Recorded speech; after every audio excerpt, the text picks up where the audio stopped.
காரகாரமான மொறுமொறுப்பான காரா பூந்தி வீட்டிலேயே எளிதாக செய்வதற்கு தேவையான பொருட்களும் செய்முறை விளக்கமும் இதோ.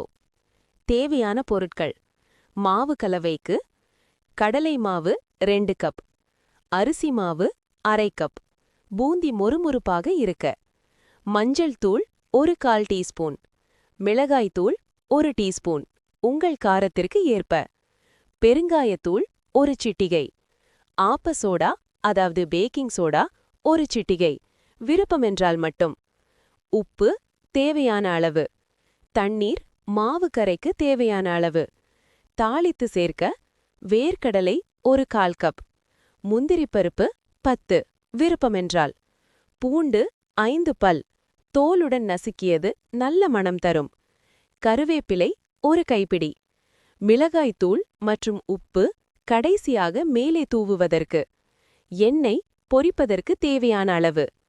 செய்முறை விளக்கம்: மாவு தயாரித்தல்: ஒரு பாத்திரத்தில் கடலை மாவு, அரிசி மாவு, உப்பு, மஞ்சள் தூள், மிளகாய்த்தூள் மற்றும் பெருங்காயம் சேர்த்து கலக்கவும். அதில் கொஞ்சம் கொஞ்சமாக தண்ணீர் ஊற்றி தோசை மாவு பதத்தை விட சற்றே தளர்வாக கட்டியின்றி கரித்து கொள்ளவும். எண்ணெய் சூடாக்கல்: ஒரு வாணலியில் பொரிப்பதற்கு தேவையான எண்ணெய் ஊற்றி சூடாக்கவும். எண்ணெய் மிதமான சூட்டில் இருக்க வேண்டும். பூந்தி தேய்த்தல்: பூந்தி கரண்டி அல்லது ஓட்டையுள்ள கரண்டியை எண்ணெய்க்கு மேலே பிடித்து 1 கரண்டி மாவை எடுத்து அதன் மேல் ஊற்றி தேய்க்கவும். மாவு முத்து முத்தாக எண்ணெயில் விழும். பொரித்தல்: பூந்திகள் பொன்னிறமாக மாறி எண்ணெயின் சலசலப்பு அடங்கியவுடன் அரித்து எடுத்து ஒரு பாத்திரத்தில் போடவும். கூடுதல் சுவைக்கு அதே எண்ணெயில் வேர்க்கடலை, முந்திரி, நசுக்கிய பூண்டு மற்றும் கருவேப்பிலை ஆகியவற்றை தனித்தனியாக பொரித்து எடுத்து பூந்தியுடன் சேர்க்கவும். இறுதி டச்: சூடாக இருக்கும்போதே இன்னும் கொஞ்சம் மிளகாய்த்தூள் மற்றும் உப்பு தூவி நன்றாக குலுக்கி கலக்கவும்.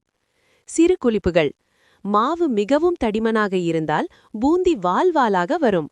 மாவு மிகவும் தண்ணீராக இருந்தால் பூந்தி தட்டையாகிவிடும்.